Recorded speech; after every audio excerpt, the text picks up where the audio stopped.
as people grow and as companies grow in particular, you have to innovate across all functions of a business. But marketing is that's what lights the rocket ship. And I have this kind of argument across organizations all the time.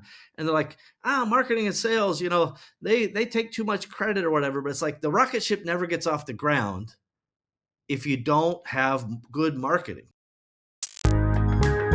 You're watching the Marketing Misfits with Norm Farrar and Kevin King.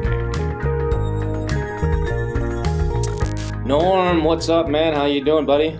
I'm glad we're doing this podcast today because, we both have other podcasts that we do in the Amazon space, and you record every week, like live, like 3 times a week. 3 times a week. Yep. I don't know how the heck you do this. Now you're doing this podcast, and I think you do a Walmart one, and I don't know when you sleep, but I know you get your Coke Zeros in. I know that for sure. A half hour before I go to bed.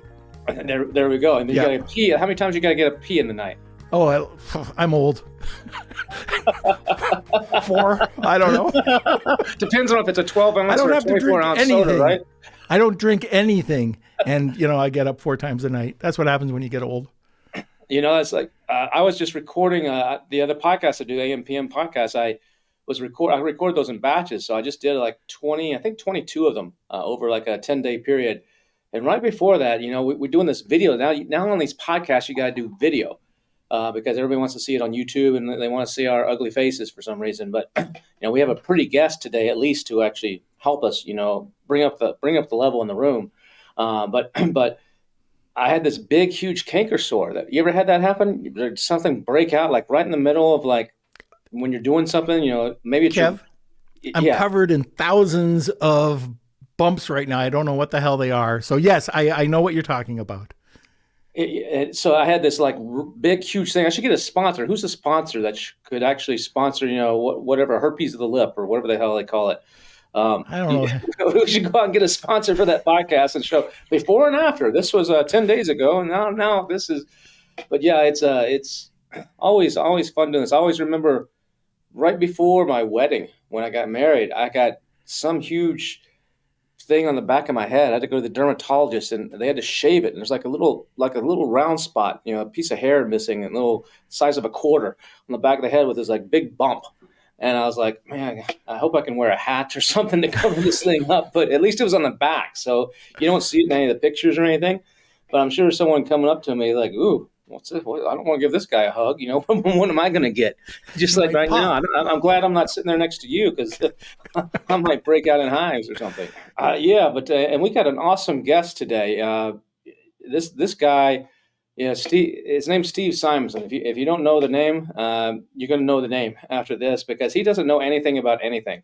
Seriously, that's his slogan. He's always like, "I know nothing about nothing," but this dude is probably one of the sharpest people I've ever met. I mean, he comes across as all shucks, but this guy has been an entrepreneur his entire life. I mean, you know him too. We both known him for quite some time. I think I met him 2016, 2017, somewhere like that. He was on stage speaking at an event. I was like, that dude's good.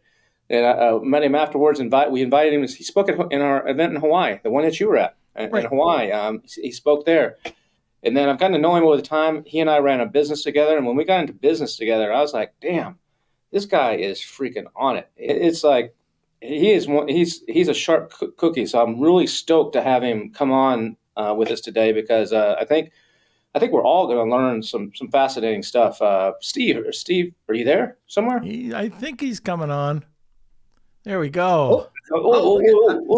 It's a surprise to me and you that I'm here. and it's kind of a letdown after that big buildup who was coming, but it's just me.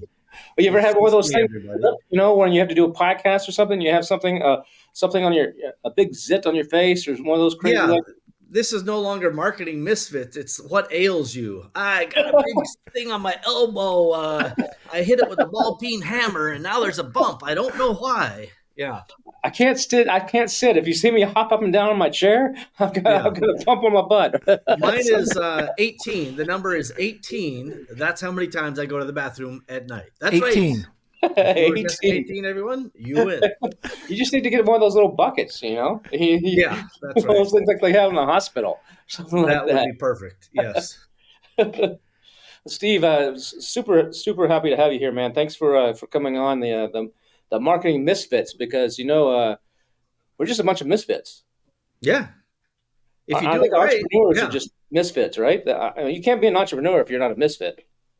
I totally agree. One of the things I tell people all the time about entrepreneurialism is the idea that you don't feel like you fit in exactly, right? Even your friends that you grew up with, whether it's high school or college, or family, they ask you what you're doing, and you start to explain it, and they're like, they just scratch their head a little bit, and they're like, either they try to be nice to you and go, I'm not sure that's going to work out. Maybe get a job at the post office, or they're like, okay, cool, I don't understand. Keep moving.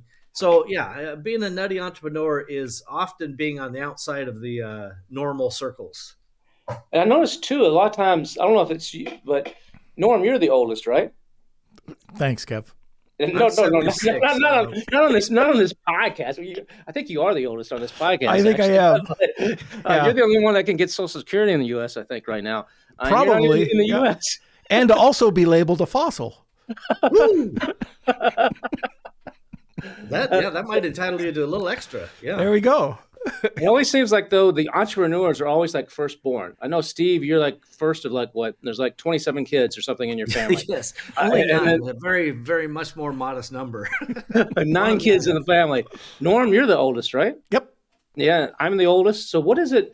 Have you noticed that? Like, what is it about like the oldest? Is because they're always having to fight and break the rules because the parents don't know what the hell's going on. So you have to be the rebel to set it straight, or what is it about the firstborns or tend to be more likely to be an entrepreneur or something? Or is that just Based me? on this data, it seems pretty conclusive. I haven't actually done the research. I'll be honest with you. Being a data-driven group of fellas as we are, I really don't know. But I can say that, when you're starting out and you're just kind of making your own way, like I just knew, especially with so many behind me, it's like I'm on my own, man. From the time I was 12 on, I was working, because it's like, if I want new shoes or I want the cool stuff, I'm going to buy it myself.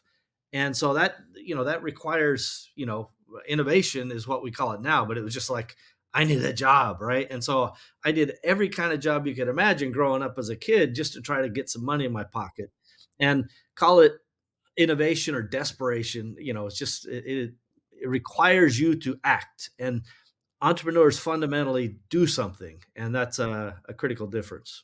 Have you ever worked for somebody? Have you ever made a resume? I've never even made a resume. I mean, I think I did in college because I had to for a class, but I've actually never submitted a resume and said, please hire me. Have you ever done that? No. I But because I'm unemployable, I put on the glasses just so everybody knows that I'm much, much more intelligent than I come across. The only job that I had as an adult, I was 18, and I had it for about 9-10 months, working basically as a secretary for a carpet cleaning company. I didn't need a resume. The guys hired me. They knew me from working as a kid for them over high school. And before I was 19, I bought part of the company and another company, and we kind of carried on. Wait. You bought part of the company before you were 19? Yeah. So before I was 19, I actually bought in with one of the partners to a janitorial company. And then, within a year or so, bought part of his company, the carpet cleaning company, just sweat equity on that particular deal, because he didn't want to lose me. Because, so it's one of those like, you like me, haha. You Well, want to keep me, haha. You gotta like give me a piece of the action. So it was definitely not as strategic as that sounded. I couldn't tell if that was Dr. Evil or some, Shark Tank thing. But no, it was more or less like him and I had bought a janitorial company. We each put in the cash and we bought it. We thought it was a good idea, and it was fine. And then over time, it was very clear that I was kind of the glue that held everything together, and he was kind of the sales chaos maker. And he would go out and make chaos and marketing happen, which was great on some level, but I had to clean up all of the promises that he made. So it was a very interesting time, and I enjoyed it and was glad to be done with it when it was over. that led you though. So I didn't realize that it was a carpet thing, because you did a lot of stuff in the carpet / flooring industry as that's probably what led you down that path, right? You had like a string of stores, and you were like one of the first guys to sell hardwood on the internet or something like that, something along those lines, right? Yeah. So it really did that. Because of that experience, it set me on a path where, as a carpet cleaning company, we'd send out guys and suck rugs essentially. Right. And then, there was a big storm, and, all the floods that were happening, and everybody needed their rugs, all the water taken out of the house once your house floods. And then people are like, well, who's going to replace this carpet, or who's going to replace this stuff? And at the same time, the county was kicking us out of the house we were operating out of. So we just said, all right, let's move our marketing from just cleaning carpets to installing carpets and hardwood and beyond. And that ultimately led into founding a company back in the late 90s called ifloor.com, which turned out we did all right. We became the first leading and largest online flooring company, and made a lot of people angry. But what do you mean you made? What do you mean you made a lot of people angry? Because you customers loved us, the industry hated us. Really? Like, for the first probably 4 or 5 years, I was the most hated guy in flooring. Like, if I went to a trade show, and I would bring myself, and sometimes we'd bring 20 or 30 people with us, and we'd all have our, logo on our shirt, and we'd walk around, and they would just scoff and, moan, because all the retailers hated us because we could outcompete them. We had technology. We were using the very cutting edge of marketing at that time, which was the internet. And we remember my brother and I, we were in a trade show in like 1999 or maybe 2000. The company was called iFloor. And so we're at a trade show going, hey, you should sell us your stuff so that we can sell it on the internet. And he just that's why iFloor, right? Because everything back then was and you put an I in front of it. Back in the late 90s, it's like now if you got .ai on the end of it, you're cool. Right. Back then, you could raise money. Now, if you put an I in front of the name, you could raise money or you're cool. Yeah, it was a lowercase I with a dot, so you knew it had to be good, right? Had to be good. The deal. So fundamentally, we remember some guy, and he just looks at the shirt, and he's like, says iFloor, and he's like, what do you floor, boy? What do you floor, right? And like, they got none of it. And so even though we did okay, essentially wholesaling manufacturing products for the first couple of years, we learned early that channel conflict was a problem. If the industry hates you, even if you're the largest customer from these manufacturers, the other 99% of their business, they got to protect it. So that's when we got into private labeling and buying from China in the early 2000s. And it just, all the decisions just kind of built on towards the next thing. But 1999 must have been crazy. Like, nobody was really selling back then. I mean, CD Now maybe, but CD Now, yeah, I remember CD Now. Let's make some other timely references. Alta Vista. I remember. Yeah, I want to go ask Jeeves what year it was. There we go. And our music came from Napster. There you go. Yeah. So right. Actually, October 98 was our first secure shopping cart sale. It's a beautiful thing. I was just so happy.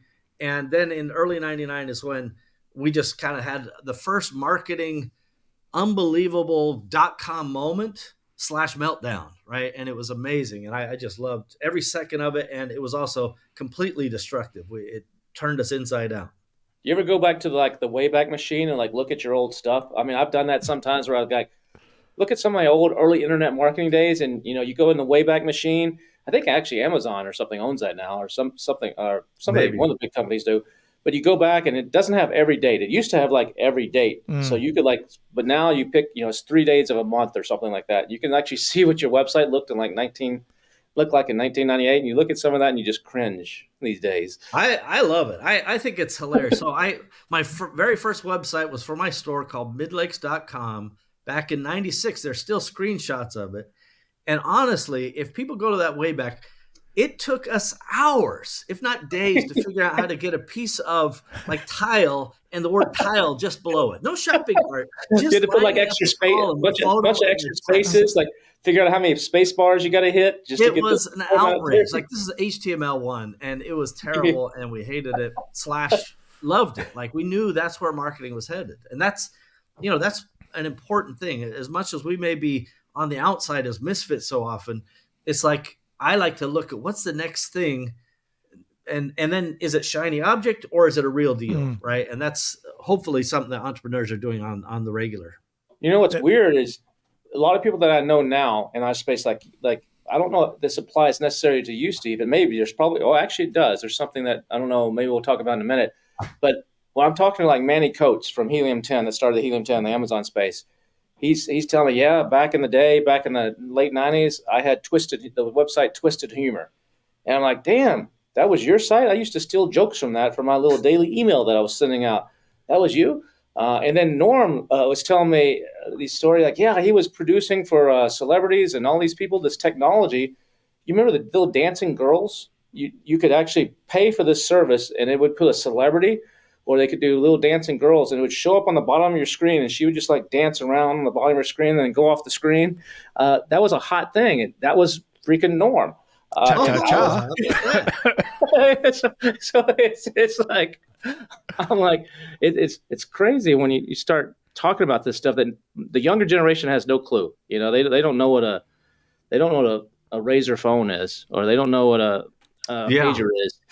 Yeah, of course, the Gen Z, I suppose, and maybe the younger millennials, they'll be talking about, do you know we used to have to flip our finger on the social media to make it move? Now you just use your mind, right? They have their own burdens to bear. Now you just think and it scrolls or whatever the deal is, But at one point you were bringing in, like, I know you're very modest about this, but like hundreds of containers a month of product, right? I mean, you guys were like Fortune 500, not Fortune 500, but Inc. whatever 500, just rolling in logistics. We've made some decent moves over the years, and even back in the early 2000s when we would pioneer a market. Like, I was so scared to order my first container of bamboo flooring. Like, I was terrified. I could not stomach the idea of buying $40,000 worth of stuff and having to sell all of that stuff. Like, this was a big nervous moment. And none of my friends, they were more scared than me. So nobody would split it with me. So I finally got one of my friends to let us put the container in his warehouse when it arrived. And then we set out through marketing to pre-sell as much as we could at a modest margin, just so that we got our feet under us. And we ended up selling that whole container before it arrived. So we're like, okay, let's do that again. So we went from terror of the first container. Within 2 years, we were the largest bamboo importer in the United States, far more than Depot, Home Depot or Lowe's or what have you. And over time, of course, they can overtake you when you have 3,000 locations. That it's going to give you the edge. But we pioneered a bunch of those markets. So it was common even for the last 10, 15 years to clear 100, 200 containers a month, 150 probably being an average month, but 300 at times around Chinese New Year is, again, not uncommon. So we had to get really good at logistics, designing products, merchandising, thinking about the marketing and the placement, and then the functional, like, how's it going to get from A to B? These 20-foot or 40-foot or the big ones or the little ones? It was a mix. It depended on the weight of the product. So some of them were, 40-foot high cubes because it was light stuff. Some of them were just 20-foot that we couldn't even fully fill because they would overweight. So it just depended on the product. And most of this was out of China, right? Most of it? I would say that we've had a fairly broad mix, but early on it was all out of China. Then it was a mix of China, Europe, some South America. Then it got super strong in China again. So a lot of the times that we will buy from, let's say, Europe, we were buying cork products, right? Well, Portugal is the home of like all the best cork. So you buy from Portugal. Brazil has all the best lumber, exotic lumbers and things like that. So you buy a lot of that stuff out of Brazil. But China became the manufacturing hub. And so we got heavily centric in China in the 2010 to 2015. And that's when we saw the geopolitical situation starting to get tense. And so we started to diversify out of China a bit at that point. When did you go to China for the first time? When did I first go to China? It's probably around 2001 or 2002. And I even have pictures. I was skinnier and younger, as a surprise to no one. And I was, kind of nervous to go, but I knew I had to go there. And it was a real eye-opening experience. I remember we were lost. The kind of buying agent translator we had, she had us lost out there. I'm like, just give me the map, right? I open this map. There's not a single word or number or anything that is in English. Like it's all just squiggly lines to me. And I'm like, all right, here's the map. Get us back out of here. Like I have nothing to Or were you contribute. like in the countryside, like going to visit a factory or something? We in were out Boston? the countryside visiting factories, but even back then, the signs were not very much in English. That evolved in the early, let's call it mid 2000s, so 2003, 2006. A lot of English on the signs, but That's in before then, preparation for the nothing. Olympics, right? Because the Olympics were there in 2008. I So they suppose that probably was were. a big part of that. The Yeah. Olympics definitely pushed a lot of kind of internationalization, but there was a broad opening of China from 2000 to 2012, let's say, that was very much more inclusive from an international perspective. I remember this guy. His name was Michael McMullen. He was over at CNN in their international for international news. Then he went over to Coca-Cola, and he opened the door to China for Coca-Cola. So back in the day, that was about the only thing that would bring you home is, oh, I can get a Coke. I don't know if you remember that, Steve. Oh, for sure. Well, for me, because by the time I started getting there, I was staying in Western hotels and beautiful hotels, even at that time. If you got out to the countryside, even today, by the way, if you get out to the countryside, it's, let's just say, rural. Code word super poor, right? And I saw a recent video on X that went viral where an American fella seems like a nice enough guy, but he's like, oh, here's all the things people think about China, and here's why you're wrong. He couldn't be more wrong, honestly. he has no idea what he's talking about. Like all the things that he's seeing are face projects and city environments. Like he has no idea what it's really like in China. So I loved going to China. I still think that China is an amazing, extraordinary place, but it's a very different thing. So I would, at the end of a China trip, often connect in Hong Kong, and that's where I could get a Diet Coke. And there's nothing better than getting that Diet Coke after a week or two or three of, inside China, nothing but tea or baijiu, which is the rice wine, which I don't drink. But man, oh man, I loved getting a Diet Coke in Hong Kong, and I would take a picture, and it's so delicious. Of course, I know you guys are marketing misfits, so you only drink Coke Zero. Exactly. That's right, Coke Zero. if they're like, here's a Diet Coke, I'm like, I just give me the one with the sugar. I just rather have the sugar. Ship it to Steve. You couldn't be more wrong. No, I turned on Norm though. Steve Norm was at my place during a conference. The old War Room guy, digital marketer deal, back in December. And it's like, Norm, have you ever had one of these Mexican Cokes? He's like, what's that? What's a Mexican Coke? We don't get that. We don't have that in Canada. I was like, yeah, we're right here in Texas. We got Mexican Coke. It's like with real sugar, not with that fake sugar that they do in the U.S. in most places. And it comes in a nice bottle, so it doesn't have that tinny, canny taste. And I was like, Norm, look, I got this I have one of those little machines that makes ice like Sonic, those little pellet ices that you can chew on as you're drinking it.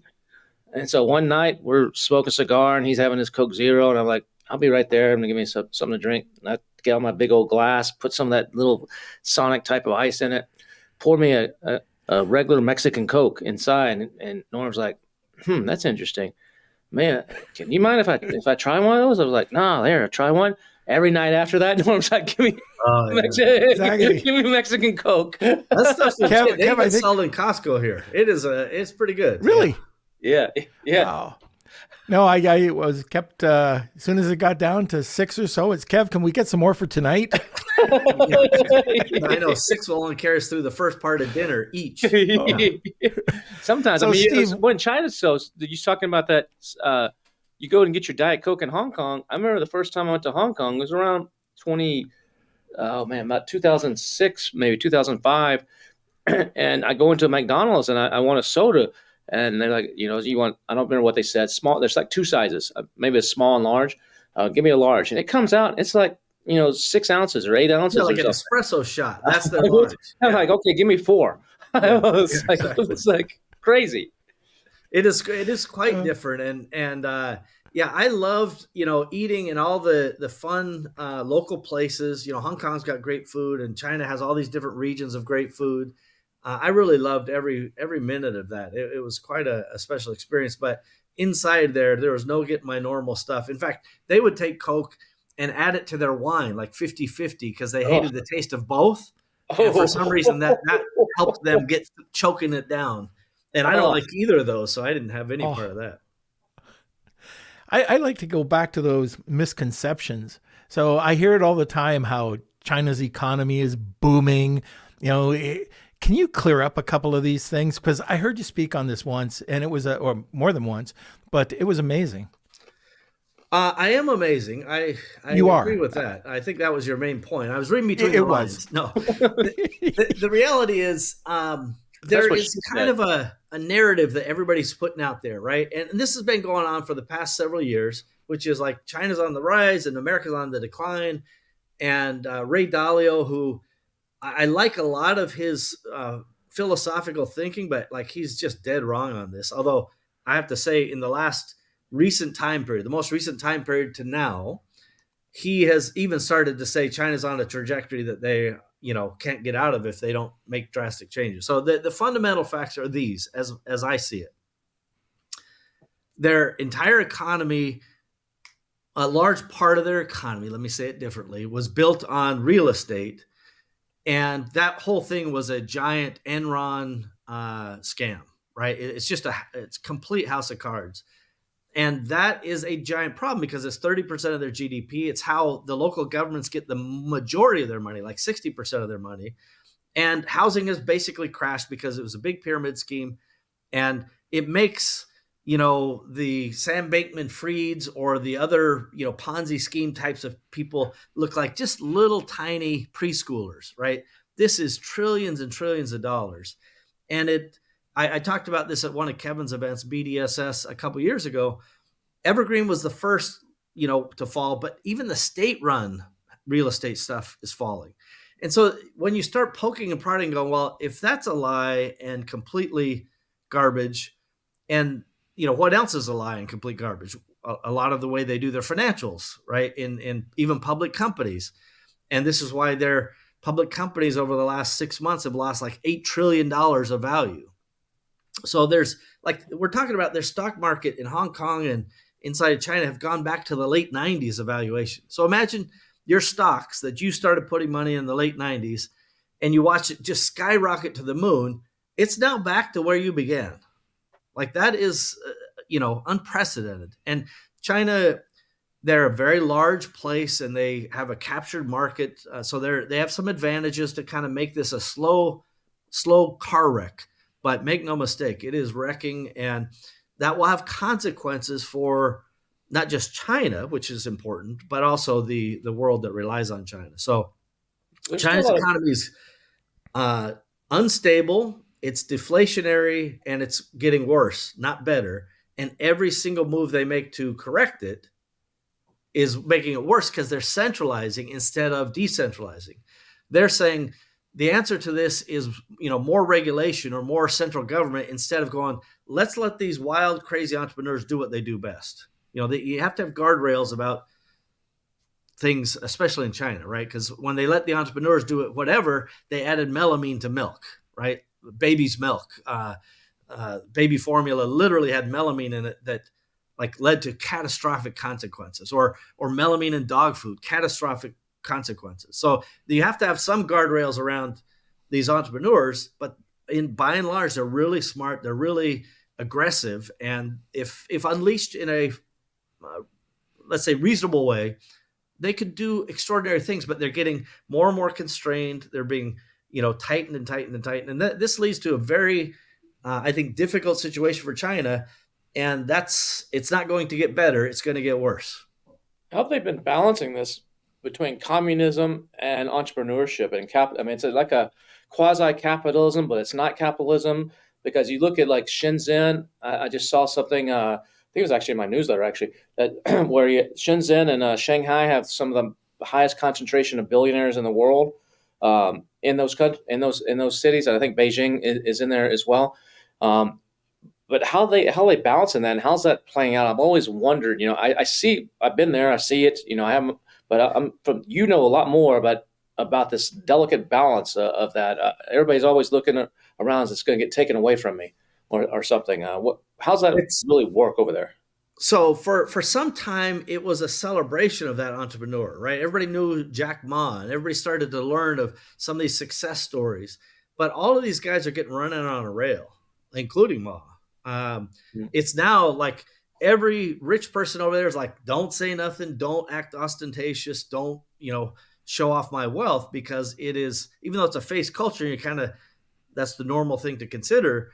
It's the opposite of good for them, because they will be, get the clamp down. So um, I think that, for the first 15 years, let's say 2000 to 2015, it was a pretty, we're setting the dial to heavier on capitalism than communism. But believe me, she has dialed that back to, let's just go full communist and see what happens. And that's not great for free trade. And by the way, right now, even as we speak, they are having meetings where they're trying to reassure the international community that they're open for business, and we want foreign direct investment to come back, and let's make China great again, and so forth. It's not going to happen. Like, foreign direct investment has fallen by like 80 or 90%, which is, again, that's new money coming into China, betting on China's future. That's bad news for China, and it's not going to change until the administration there says, here's the guardrails. Let's be fair about things. Let's make sure you're not poisoning kids or animals, but also let's not stifle innovation and winners, right? And so that balance has not been reached, in my opinion, and so I think it's going to be more challenging for China as we go. Well, they got problems too with population. I mean, they got decline, and they had that one child policy to control it. Now that's like, please have kids. You can have three. Here's some money, and nobody's wanting to do it. And that younger generation, what's it called? The lie down movement, where they just don't want to work. So there's serious issues going over there. A lot of people are like, well, they're going to be it used to be the U.S. and when we were younger, the U.S. and the USSR. I remember in grade school or something, having to do practice, drills to hide under the desk in case there's a nuclear bomb and that, or whatever. But and then people are saying, no, it's not. It's going to be the U.S. and China. But I don't know that China's, they're acting like a superpower. They're acting like they want to be, but I don't know that they can be. Well, here's the thing. So the lay flat generation you referred to, this is a bunch of young people going, you know what? We're not going to get ahead anyway. So what's the difference? Let's just do Uber Eats and make the minimum amount we can.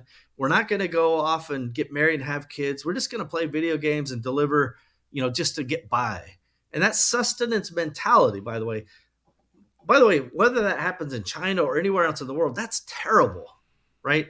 People being productive actually is good for a country. Like, if you want to be patriotic, be productive, right? And the population, which you also talked about, is absolutely, catastrophic. And again, I mentioned this at the BDSS a couple years ago.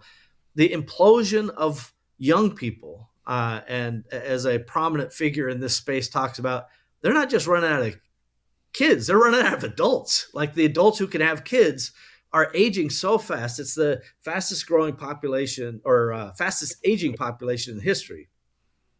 Although Japan and Germany and Italy are giving it a run for the money in terms of also on a huge depopulation push, they are absolutely doing it faster and better than any other country. Like, China is smashing it when it comes to that. So much so that a lot of predictions are that China will be around half the size it is now in terms of population, by 2050, 60, 70, something like that. So just imagine going from, let's round to a 1.2 billion people, which is probably overestimating China. They'll be at 600 million by 2060, let's say. That is catastrophic for productivity and growth. So, make no mistake, growth requires more numbers. And you guys can write that down, all the marketing entrepreneurs out there. Growth means more numbers adding up higher. Yeah. Well, that's what the U.S. does. We might have similar issues because more people are getting married later, less people are having kids, but we supplement that with immigration. legal and not and legal and not legal. I mean, that's what's propping us right now to a big extent. Certainly rounding us up. So I can't remember the precise numbers, but the replacement population, should be 2.1, right? So if a woman has 2.1 kids, then that is replacement level, not growth, but just steady state.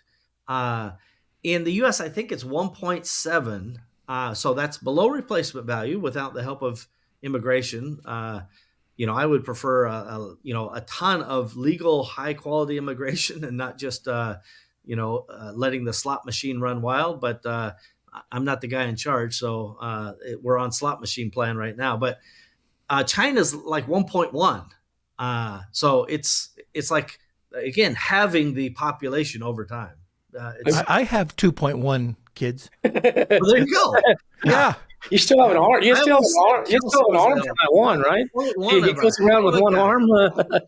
It's like and what's that movie, that popular show, the Addams Family? It's like he's like the little just the little hand walks around thing. Yeah, it's like a little mini me. He's 23 years old or 24 years old, and I, just about this high. Well, Norm, you're tall enough. You're 1.1 people. Oh, there we go. Yeah. See, sometimes I find them in my beard. And I gotta shake it out. I'm fat enough. I can be 1.75 people, right? Oh, see, there you go. We're already making it up. We'll make it up in the U.S. So, from a marketing point of view in China, I mean, a lot of companies have put a lot of effort in marketing. I mean, Apple's put a lot of effort. Now they're having to give away to the Huawei, or however you say that. Huawei and Xiaomi. Huawei. Yeah. Google pulled out, Amazon pulled out, Facebook's banned, YouTube's banned. I know that like luxury goods, like what's that big company out of France that's that owns? Yeah, that's it. All those initials, always the Louis Vuitton, and all the top liquor brands and all that stuff. Something like 60-70% of their sales or something, their business was coming out of China, some high number, and now that's turning around. I just Gucci's on the rocks right now for some of that. So from a marketing point of view, a lot of people are, I used to remember when I was young, people say, if I could just get $1 from every person in China, I would be rich. And that was me and the kids on the playground. Like, how can we get $1 from every person in China? We'll be rich. I think we have to do classic marketing strategy. Yeah. Well, first of all, luxury brands, they always, when they do all their PR and so forth, they always go, luxury is really kind of, it doesn't matter recession or not. The rich, super rich, they always have money. But guess what? Luxury brands are getting spanked because China's like, you can't drive a Ferrari. You can't, carry around a $4,000 purse. Otherwise, that makes you a target. By the way, for those keeping score at home, you can find Xi Jinping's daughter driving around Bentleys and having all the rich stuff on planet Earth. She posts to X. Like, I have no idea how this is a good idea, but the business people who do that sort of thing, whether they post to Chinese media or other media, they will get into big trouble now. And massive taxes or penalties, or they call it common prosperity penalties, will show up. So, I would say for marketing, for many years, we were all told there's so many people in China, you got to figure out how to get into China. And now it's like everybody's exiting from China. And not everybody. Many, many companies are exiting from China. Tesla and Apple, they have a lot of eggs in that basket. And so that's one that I'll be keeping a close eye on, because I'm fascinated to see what they do, because it's I think it's a weak spot. Well, what about this EV maker, this Chinese EV maker? It's all the reports are saying they're crushing Tesla now, and they're starting to export. And some of these EVs, they're saying at the beginning were kind of pieces of junk, but they've evolved, and they're technologically they're like driving little iPads or something around inside, and people are wanting them, and people in Japan and Korea and other places in Europe, and they're starting to export those heavily. And it's affecting, even Musk has come out and said, hey, this is a problem. What do you it is pretty spectacular. So there's a couple of things. One, I've been in a bunch of those. So BYD is the main company that a lot of people hear about, that is doing more units than Tesla globally. There are others in the recent past. Xiaomi has just come out and basically copied a Porsche design, which is like it's a direct copy. If you just copy this Porsche design, uh, they've got a car that is under 30,000 US that looks just like it. And so this is legit competition, assuming the following things, which we can't assume 100%. One of them is safety of the battery. I don't know if you guys remember any hoverboards exploding, but I could show you hundreds of videos of these cars catching on fire, buses catching on fire. Although I talked to my friends in China and they're like, the only cars I've seen on fire are Tesla. And I'm like, that's because the news is only going to cover one side of the story over there. But I can send you literally hundreds of videos, including one from a Chinese EV maker. It's tragic. So I'll only laugh for about 5 minutes, but otherwise I'd laugh for about the rest of my life. The guy's driving down the street and it looks like there's an ejector seat and the guy goes flying out of the car, right? It's a terrible tragedy, but hilarious. I'm not going to lie. The guy is apparently okay. But the car company, despite seeing the rag doll fly out of the car through some malfunction, I can't say what it was. I don't know. But they said, no, that's just the airbag, right? And ultimately what people surmise is the airbag's deployed and basically just blew the guy right out the windshield. And you just see him ragdoll right out, land on the pavement, and then kind of get up and, scratch his head. It was terrible. My point for all of this is assuming that quality is the same safety standards, for example, as Tesla. That's a fool's assumption. Assuming that the fire risk, like I would never park a Chinese EV in my house. I would just assume that the risk is too high. So I want everybody to know that while I have no doubt that it will continue to get better, the strategy that China has used successfully for the past 20, 30 years is let's be the lowest cost producer. We'll drive everybody out. We'll subsidize and build our industrial base. And then when everybody else is gone, we'll just do whatever the heck we want, right? And if they can do it safely, they can win, assuming that protectionist policies don't take place. So it's a legit threat. They're beautiful cars. I've been in many of these cars across Asia. By the way, I've never been blown out of the car. I've never seen one catch on fire in person, but I've seen hundreds of examples of these things online. So it'll be a very interesting and challenging situation for Tesla and other EV makers or regular car makers for that matter, because the cost is really, really compelling. Speaking of that, remember? Yeah, go ahead. Did you remember the Russian Lada? I do. Yes, of course. I've seen James Bond movies. Oh yeah, there we go. But just those cheap, crappy cars, and they'd have these dealerships. So, I mean, it was very inexpensive, but will it work? Hey, listen, I was a big proponent of the Yugo, right? When I was a kid, the Yugo came out from Yugoslavia, which no longer exists, by the way. And it was just the worst turd ever. But it was so cheap that you're like, man, if, as a 18-year-old kid, if I can get one of those, it's like, why not? And I'll be honest, assuming that the cars, are safe, they are some beautifully designed, very, now they're copying a lot of those designs. Let's not kid ourselves. But as they put all those things together, it is a really compelling value proposition, and that's a fundamental piece of marketing, right? Your price is not to be ignored, and I have to say that Elon Musk has said it, others have said it. If there are not some sort of kind of tariffs or other protectionism added to the thing, it'll be very tough for European, American, or Canadian industry to compete. Sorry, Kev, Yeah. but the from what I understand, I'm not sure how true this is, but the Chinese are manufacturing in Mexico. Trump said if these cars come over, they'll be paying 100% extra. I'm just wondering, if we want to talk about marketing, will that boost the perceived value? Gosh, that's an interesting question. That's going to just be a war of propaganda, right? And so ultimately it's going to be a marketing message coming from governments, right? And their subsidized partners, right? Like on, what's good and what's bad. Like there are a ton of Chinese factories across Mexico saying essentially, we'll set up a factory here. and we'll do final assembly or maybe even some heavier assembly. It depends on the products. And then we'll ship them in the US because as long as we follow these certain rules, it applies to the USMCA, which is kind of the new version of NAFTA. The US and Canada and Mexico have this free trade agreement.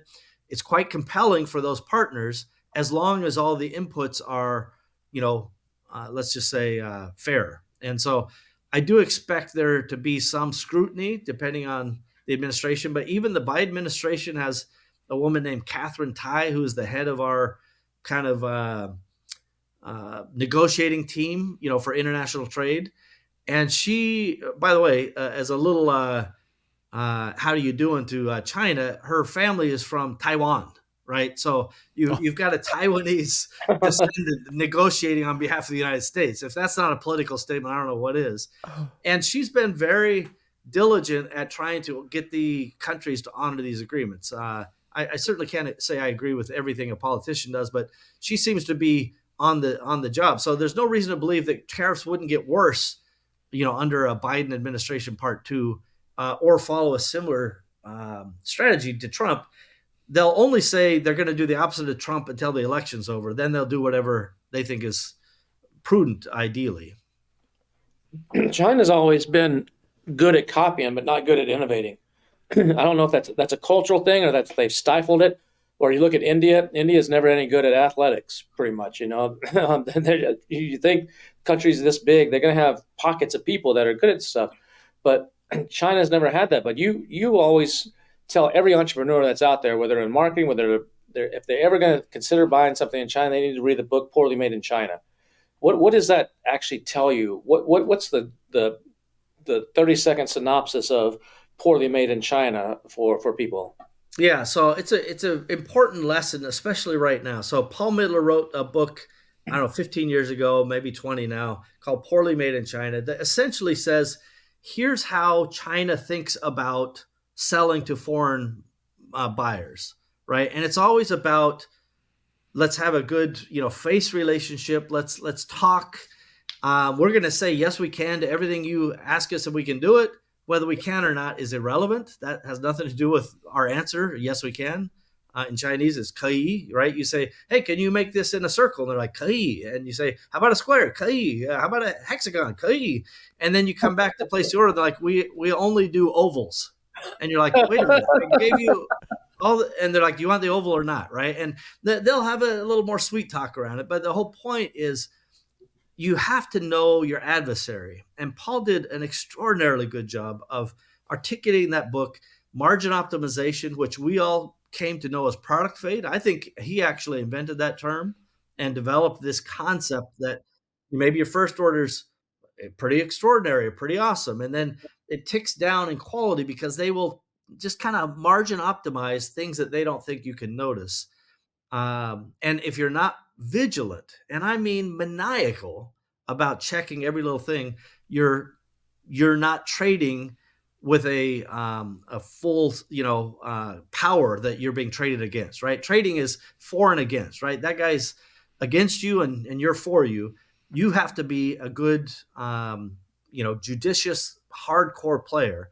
By the way, Paul Medler has another book called What's Wrong with China that came out a few years after that gives you a cultural and philosophical understanding. And I have to give him credit because he's the first guy who ever said China's lying about its population and kind of about its economy. It's not nearly as big as people think it is. It's not nearly as strong. And even at the first time I read his book on that, I'm like, I never heard that before. I don't even understand. Like, I've been to China. There's a ton of people there, right? So, I mean, in my math, I'm like, yeah, those 4 cities, that's got to be at 1.4 billion, right?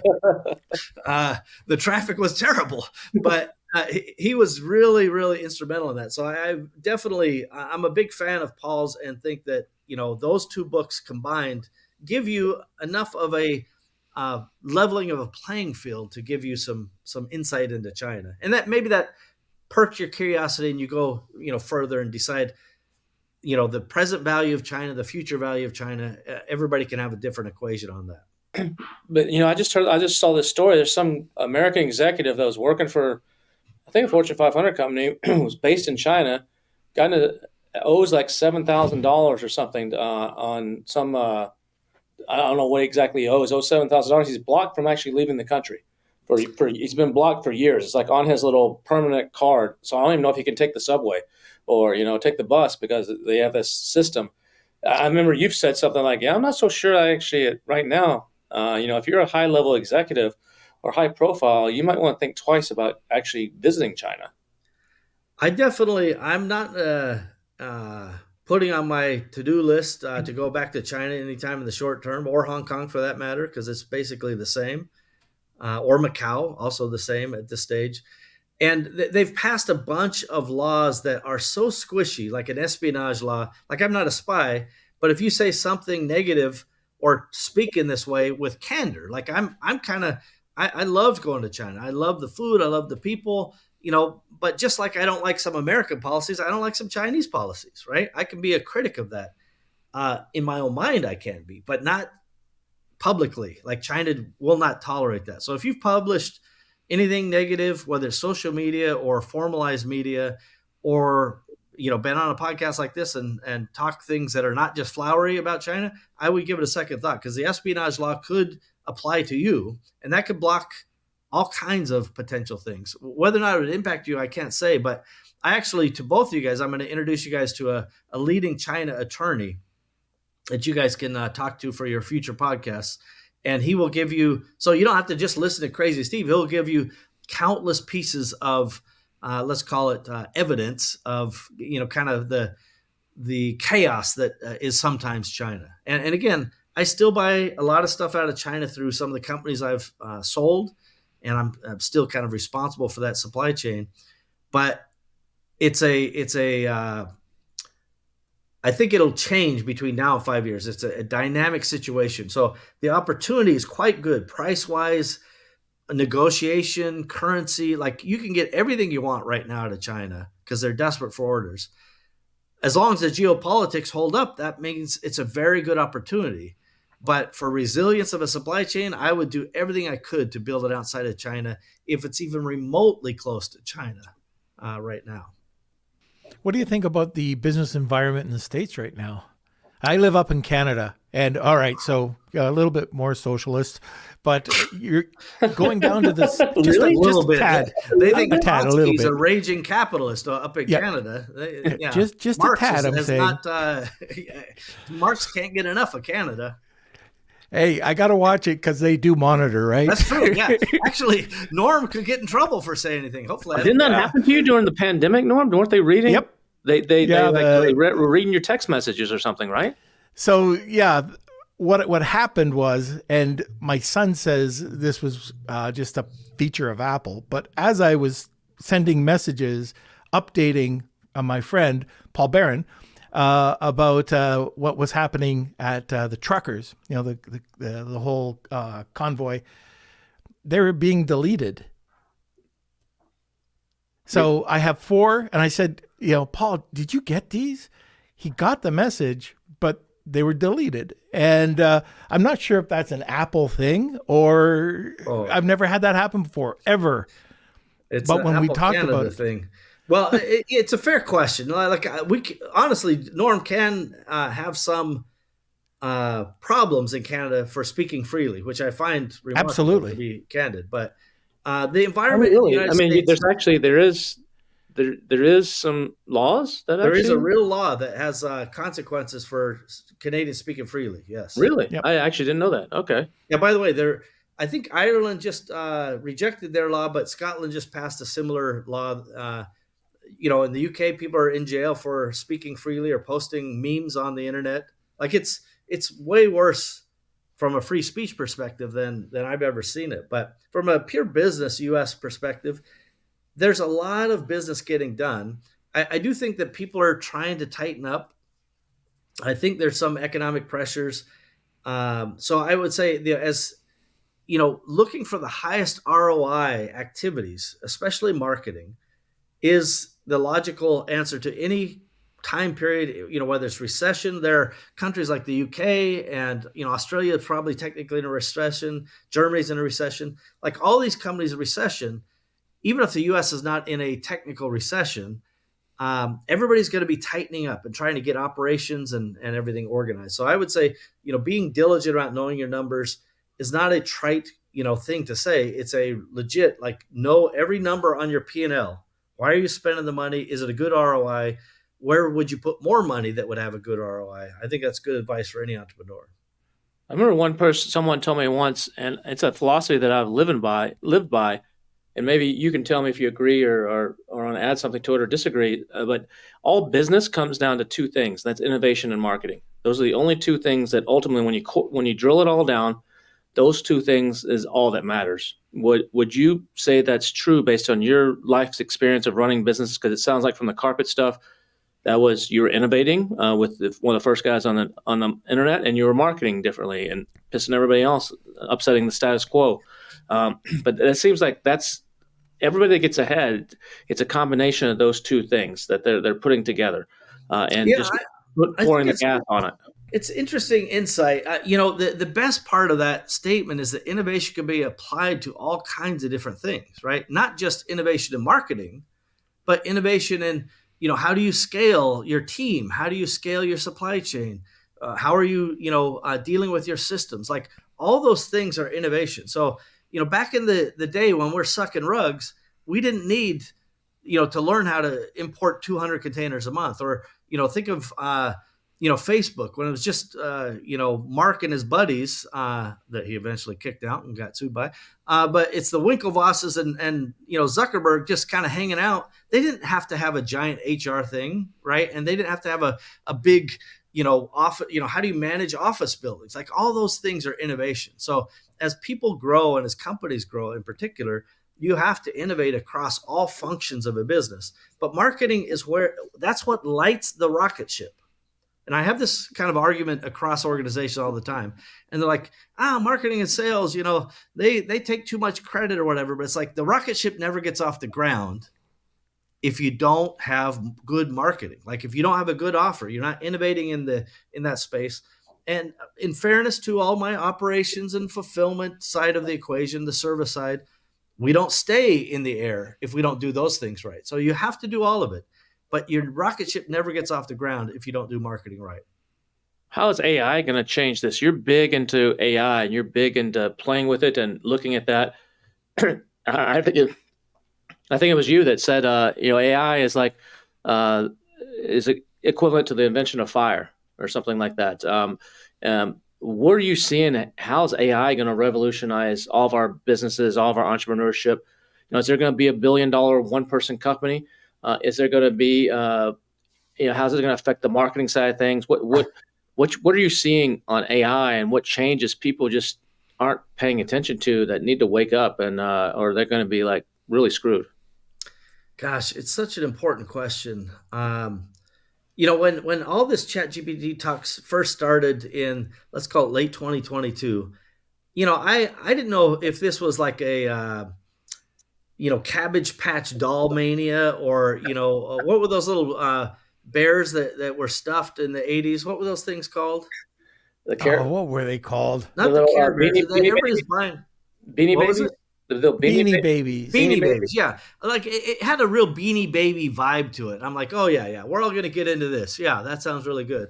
But like, I tested it for a week, and just like it was just like a lightning bolt. Like, humanity will never be the same, because it's not about what it could do then or even now as we're speaking today. It's about, what does it do in 5 years? And if you look at that trajectory, as I like to say, when I was a kid, computers came out, and I'm like, this is a very important thing. PCs are a thing. We better pay attention, and this seems to be a future. I was in 7th grade, and I made that declaration and got really good at computers, right? And I was just a stupid kid, but I'm like, this seems like a thing in the future. And in the late 90s, I'm like, the internet, this seems like a thing, right? And even though I'm just a stupid flooring guy, I'm going to figure it out. And so we got good at that. And when AI came out, it's like, this is bigger than both of those. Number one, it's bigger than electricity. That I like steam engines. That's kind of fun, but electricity was better. I'm a fan, right? But this is way bigger. It is way bigger. Every part of every business and every human will change over time. And so I think it's Klarna, a big travel company. they turned their AI loose to be the message bot.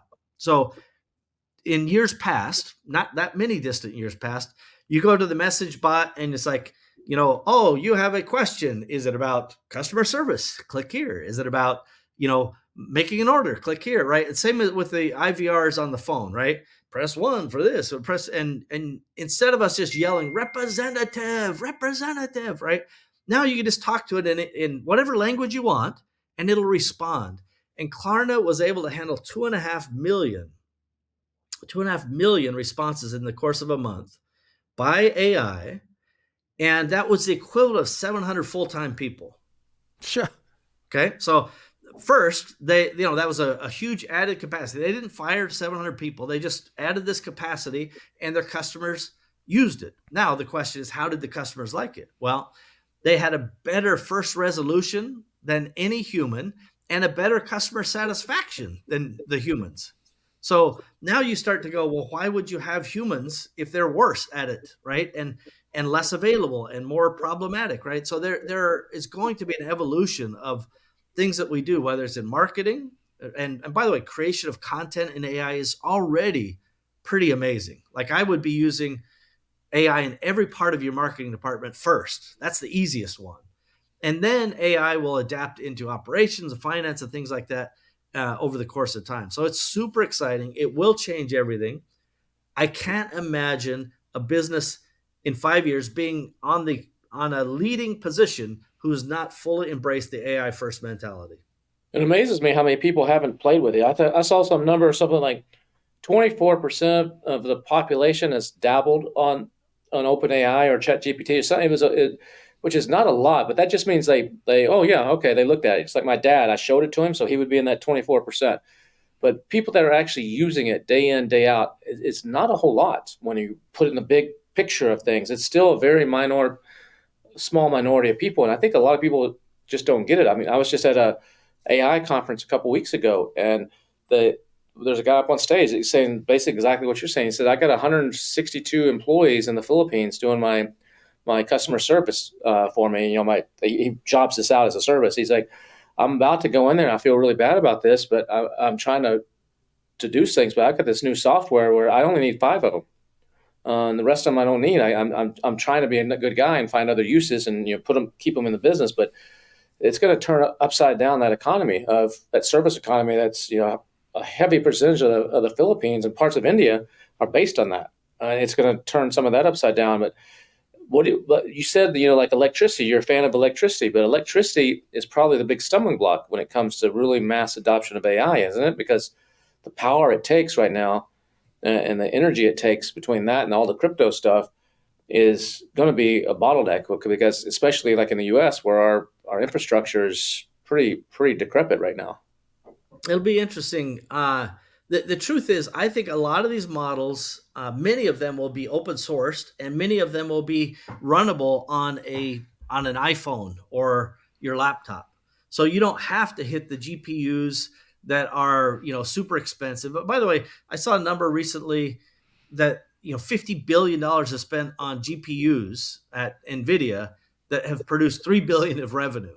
So like this is a very front loaded GPU. 50 billion spent to produce 50 billion spent on processing for AI for NVIDIA, and that's generated 3 billion in revenue. Now, remember, this is a front-loaded situation. You have to train the model, perfect the model, and then you milk the model to, till the cows come home. So disruption, yes, and changes like, NVIDIA is basically like, hey, programmers in 3 or 4 or 5 years are not going to be necessary, because you just like today you can just jot down on a piece of paper, here's what I want the website, load it up to ChatGPT Vision and go, give me the code for this website and a better graphical look, right? And it can do that. It's not perfect, but every error you get, you just feed it back in and it gets better and better and better. So it's across a wide range of categories, but I'm not an alarmist. I'm not one of those guys who has to solve every problem in the world. It's like, buggy whips used to be a thing. They're not now. So get with the program, right? We used to have guys in New York that were picking up poop all day from all the horses. That's not a thing anymore, right? Let's keep moving. I think actually talented people will get much more out of AI, And the more that people focus on getting good at AI, the more value they have to add. So this is an unprecedented opportunity for the next 10 plus years for people really to get good at AI and make that a core part of who they are and what they're able to offer.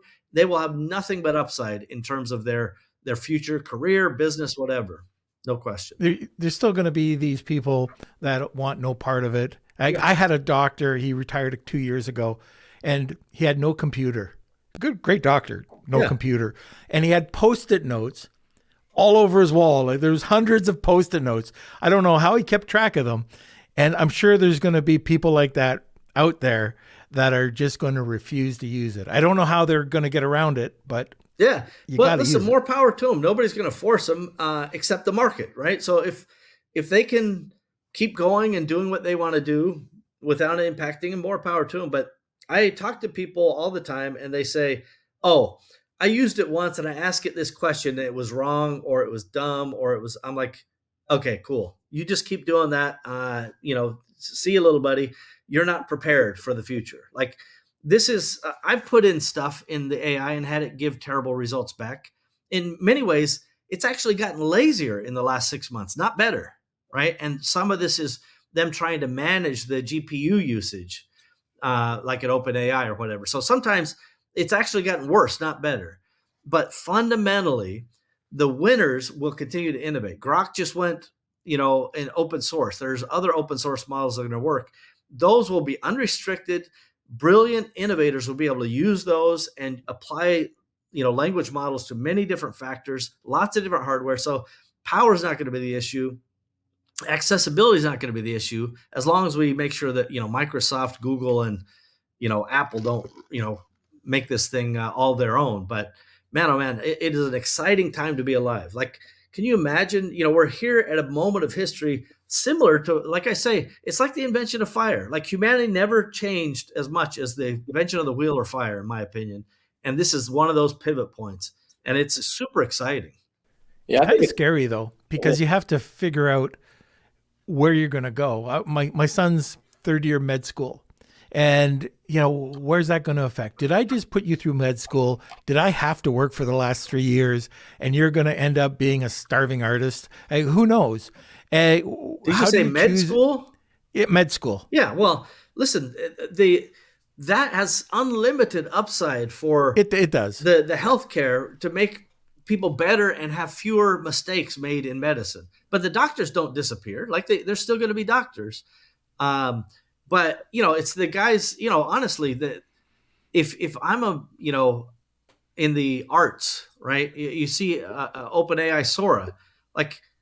Even Tyler Perry, who's putting up was putting up an $800 million studio complex, he's like, no, hold on. Sora is so extraordinary. We may be fools to put in this much money if we can just, process our way through this thing. So there are lots of things. I would say that fear is a choice. You can choose to be scared and choose to kind of wring your hands, and I hope it all works out, or you can just, buckle up and ride into the storm. And you'll be far better off just facing that and dealing with it. Yeah, I think it's all in the prompting too. It's like what you said. Some people tried it, and then that gave me a wrong answer. But from what my experience is, there's a skill to actually prompting, and you can see this. And actually, I think there's like 7. Someone, really smart guy, just told me. I don't have them in front of me, but there's 7 core things that need to be in every single prompt. And if you don't have those 7 core things, you're not going to get the best results. And so I think people learning how to prompt properly and actually write very specific stuff, because I know the more detail I put in a prompt, the better the results I get. And I had this challenge because I'm doing a company where we're summarizing podcasts. And I was trying, there's about 100 and some odd podcasts in the Amazon space where one of my other businesses is. And we were trying to actually summarize. Nobody has time to listen to 120 podcasts a week or how often they come out. So we're going to summarize them all. And then we were trying to find tools, and there's some AI tools that will do it. And then we tried to write our own, had 3 different guys try it. And we could never get anywhere with it, to where it would pull out, it would do a general summary and tell us, this podcast, Kevin and Norm and Steve, they talked about selling in China, and they talked about some AI, and they said, just be careful. Don't be scared. It'll give you that kind of stuff. But I'm like, no, what is a very specific thing? How many containers did Steve, bring out of China as an example? And to try to get it at that level where it brings out the real information, the real nuggets, it was almost impossible to tell. I found a piece of software where these guys have really mastered the code behind it and the prompting behind it. And I think that's where we're at, is in that transition point is, and you're going to see that become highly specialized. Like you said, this open source with the LLMs, I think you're going to start seeing right now, ChatGPT and Gemini and Claude and all these, they're more general use, more like, they're the Googles and Yahoos, or the go look for some general purpose. But I think you're going to see things spin off, and there's a very specific LLM for a purpose. There's going to be a medical-based LLM that's nothing but medical stuff. And there's going to be one that's nothing but law, and one that's nothing but e-commerce, and one that's nothing but marketing or whatever. And they're going to be highly specialized. And that's where I think the biggest opportunity is, and where the biggest effect is going to be for us as business people and as marketers, is when we get to that point. And you're starting to see some of that happen, but it's going to, I think, refine pretty quickly into something like that. No doubt there will be continuous kind of segmentation. That there's a bunch of factors that in play there. The depth of prompting is helpful. Anybody who wants to learn prompting, it's like just go to Dolly and type in baby penguin, and then watch the result. Dolly will make a better prompt for you, and then show you that prompt, and then show you the image, right? So it's thinking, all right, they want a baby penguin, but I'm going to go ahead and add in a little extra color to this thing based on what I think you want. But the one of the challenges we have, particularly with the centralized models, are they're putting filters in that make it difficult sometimes to get what you want out, right? And Gemini's launch was hilariously terrible for that reason, right? They have all these filters that make it essentially try to deliver the content they think they should be delivering, right? And it just happens to be horrific levels of content in terms of, accuracy and whatnot. A lot of wokeness. It was very, let's just say, streamlined towards one ideology. So the whole point is like, if that wins in the market, more power to you. Knock yourself out. But I bet you when somebody's looking for a picture of the founding fathers, or give me a rendition of the Last Supper, they don't expect some of the characters who showed up in Gemini to be in those things, right? Because that's not the gist of what they were going for. And force feeding users to accept what the masters think we should have is not the right answer for me. Now, if again, there's a whole market out there. People choose what they want.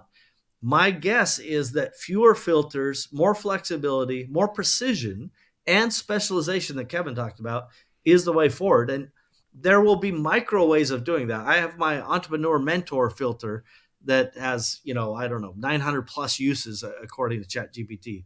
It's not a common thing people search for, but there's people finding it, and they have conversations, and it detects my content that I've uploaded and tries to give contextualized answers about what I might say based on past podcasts or writings or charts or whatever I've uploaded. And at first it was kind of weak. It wasn't really referencing things. And then it got kind of good, and it was referencing things. Well, you want to talk about this, here's Steve's process about this or that. And it would kind of even give like attribution of, hey, it was in this podcast or was in this document. And then it got dumb again. It's like, no, you've asked me this question a few times. Why don't you go find somebody else to ask, right? It's like, what are you talking about, you lazy son of a gun? I'm paying you. Do your job, right? So I think that those vacillations will smooth out. I think the accuracy will get better. The precision and let's call it finite nature of a specialized GPT, whether it's using OpenAI or some other mechanism. Anthropic's got much better with Claude. Like Claude's not bad for writing and not bad for coding. So there's some competition that's good for us, but make no mistake, whatever the experience has been with AI thus far, like it is absolutely going to be in every application you use. It'll be part of every workflow, whether you see it or not. And I think the more you embrace the upside and minimize the downside, the better off you'll be. I tell you what, it is a fascinating time to be alive, and people should really embrace that, optimistic opportunity that we have to be here at this almost like a dawn of new civilization. Like, I'm super excited about it. And I encourage everybody who's listening, like, get focused and get excited, because this is a good thing. If people want to find you, Steve, or follow you, or play with your entrepreneur GPT or whatever, what's the best way to do that?